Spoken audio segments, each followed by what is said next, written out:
جو ساتویں نشانی ہے وہ یہ ہے کہ اللہ کی طرف سے منتخب رشتہ، ایسا روحانی نکاح اکثر اللہ کی طرف سے ایک خاص مقصد کے لیے ہوتا ہے، چاہے وہ محبت ہو، ایمان میں اضافہ ہو یا کسی خاص مشن کی تکمیل ہو۔ اس رشتے میں برکت، سکون اور قلبی رضا شامل ہوتی ہے۔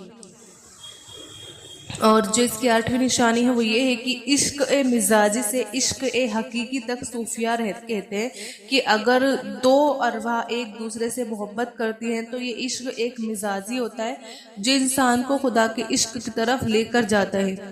یوں یہ روحانی نکاح اللہ کے قرب کا ایک ذریعہ بن جاتا ہے۔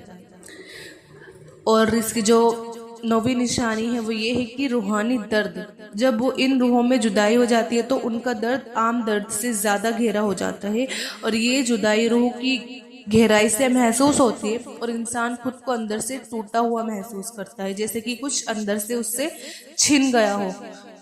اور جو اس کی 10ویں نشانی ہے وہ یہ ہے کہ زندگی میں تکرار اور روحانی وصال، ایسی روحیں اگر اس زندگی میں نہ مل سکے اور اگلی زندگی کسی اور جہان میں دوبارہ ملتی ہیں۔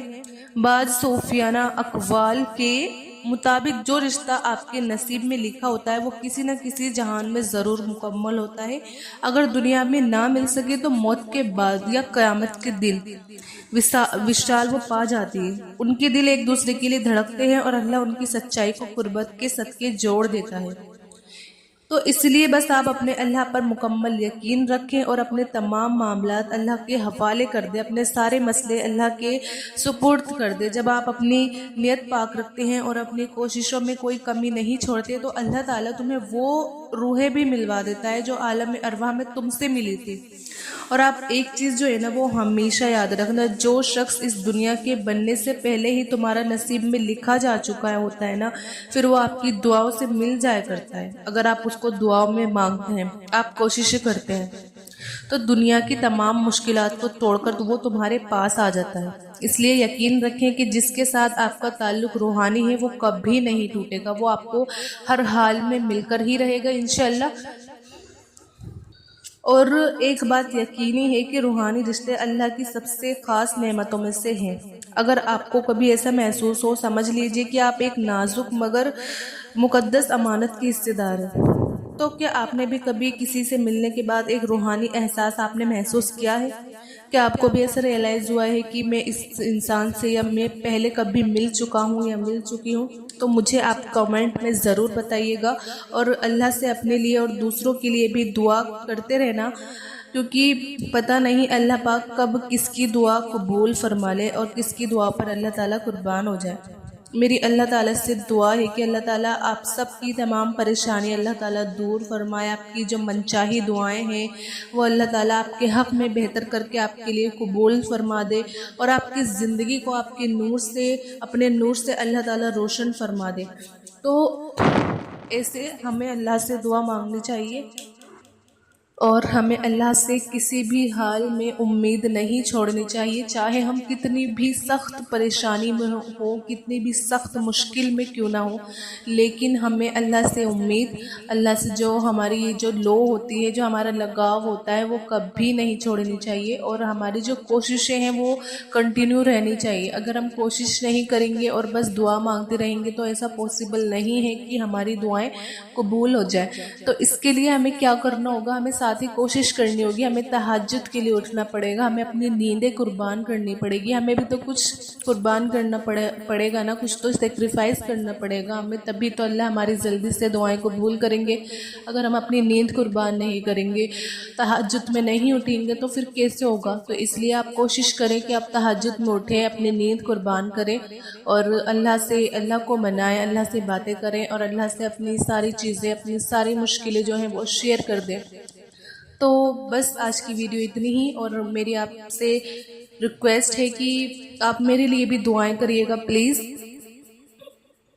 کہ اللہ تعالیٰ مجھے وہ چیز جلدی سے عطا کر دے جس کے لیے میں کافی سالوں سے اللہ سے دعا کر رہی ہوں، کیونکہ جب ہم ایک دوسرے کے لیے دعا کرتے ہیں تو اللہ تعالیٰ ضرور قبول فرماتے ہیں۔ تو بس آج کی ویڈیو اتنی ہی. آپ اس ویڈیو کو زیادہ سے زیادہ شیئر کریے ثواب کی نیت سے، اچھی نیت سے، اور ویڈیو کو آپ لائک بھی کریے. اور میرے چینل عظمیٰ خان اسلامک چینل کو آپ ضرور سبسکرائب کریے. ملتے ہیں پھر نیکسٹ ویڈیو میں ایک نئے ٹاپک کے ساتھ. جب تک اپنا خیال رکھیے گا. اللہ حافظ.